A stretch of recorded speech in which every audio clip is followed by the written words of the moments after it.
Assalamualaikum warahmatullahi wabarakatuh. My name is AFIQ DANISH and now you are watching Legal Insight.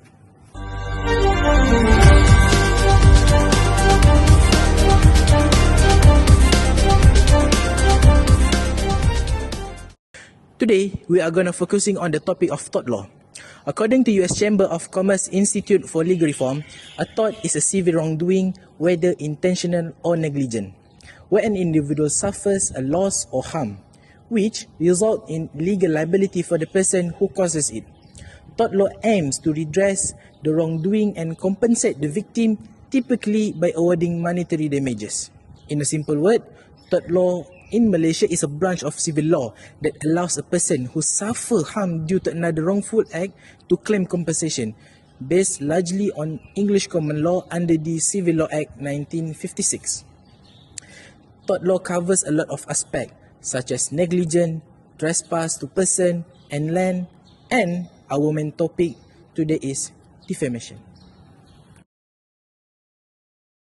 Assalamualaikum, I'm AZURA KHARIL. Cambridge Dictionary defines defamation as the action of damaging the reputation of a person or group by saying or writing a bad thing about them that are not true.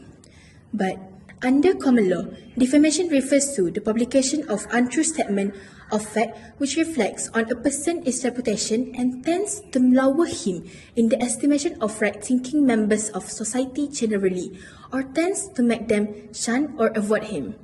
There are two categories of defamation: libel and slander. Libel is written or published defamatory statement, while slander is an oral defamatory statement. There are three essential elements for defamatory. The first essential is the statement must be defamatory. The first requirement is that the statement complained of must be defamatory in nature. A statement is considered defamatory if it exposes the plaintiff to hatred, contempt, or ridicule, or if it tends to injure the plaintiff in his profession, business, or trade. In simple terms, a statement is defamatory if it lowers the plaintiff's reputation in the estimation of right-thinking members of society. For example, making a false allegation that a teacher accepts bribes or that a businessman is dishonest would clearly harm their reputation and may amount to defamation. However, not every unpleasant or insulting statement is defamatory. The statements must go beyond mere criticism and must have the effect of damaging the person's reputation in the eyes of others. The second essential is that the statement must refer to the plaintiff. The second essential is that the defamatory statements must refer to the plaintiff. This means that the plaintiff must be identifiable from the statement either directly or indirectly. It is important to note that the plaintiff does not need to prove that the defendant intended the statement to refer to him. What matters is whether a reasonable person reading or hearing the statement will understand it as referring to the plaintiff. For instance, if a statement is made about a particular position, group, or description, and people who know the plaintiff reasonably believe that it refers to him, this requirement will be satisfied. The third essential is that the statement must be published. The third and final essential element is publication. In the law of defamation, publication means communicating the defamatory matter to at least one person other than the plaintiff. If the defamatory statement is communicated only to the plaintiff, no civil action can be maintained because reputation is about how others view a person. Without publication to a third party, the plaintiff's reputation cannot be harmed. Publication can occur in many forms such as spoken words, written statements, printed materials, or even online posts and social media. One Muhammad Azri, one Daris. One Muhammad Azri, one Daris. In March 2013, a popular blog called www.papagomo.com posting shocking articles and videos. They accused Datuk Sri Anwar Ibrahim of being an immoral person. It was harsh, vulgar attacks meant to destroy his reputation as a leader. Anwar decided to take the person behind the screen to court to clear his name. The biggest mystery in court was who is Papagomo. The man accused, when Muhammad Azri claimed, "It's not me, I don't own the blog," but his secret was soon revealed. A witness came forward and told the court that back in 2009, Azri had personally bragged about being the famous Papagomo. Even more suspicious, when Anwar sent a legal warning to stop, the Papagomo blog posted a reply with details that only the person involved would know. With the witness and photo evidence of him, the judge ruled that he was indeed the man behind the blog. The judge reviewed all the evidence and found the stories to be completely false, malicious, and without any basis. The defense failed to prove a single claim was true. Because the lies spread widely online, the impact was serious. The court ordered the defendant to pay significant damages, sending a clear message: you cannot hide behind a fake identity to harm others. This case changed how we look at the internet in Malaysia. It proved that the law can still find you, even if you hide behind a keyboard and a fake username. It reminds us all that words have consequences.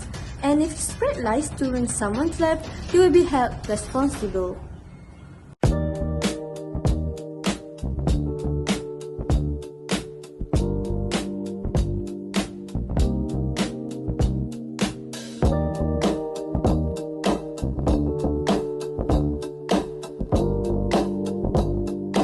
The moral of the case is freedom of speech is not a license to defame even in political discourse. Statements that present unproven allegations as fact and damage a person's reputation can amount to defamation. Besides, social media publications are subject to defamation law. Statements made on platforms such as Facebook, videos or live streams constitute publication in defamation law and are legally actionable. And the last one, the burden of proof lies on the maker of the allegation.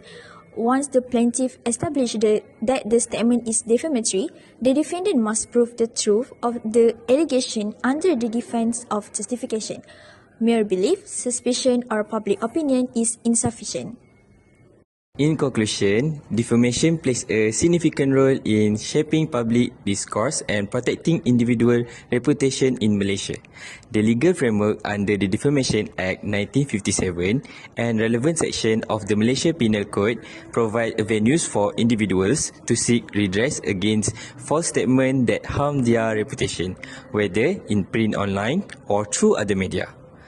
Public figures in Malaysia have occasionally highlighted the importance of safeguarding reputation. For instance, former Prime Minister Tun Dr. Mahathir Mohamad has emphasized the need for responsible speech, especially in media and political commentary, where recognizing the defamation laws should not stifle legitimate criticism. Overall, defamation remains a key legal mechanism in Malaysia. It encourages responsible communication and serves as a deterrent against reckless or malicious statements that can damage personal and professional reputation.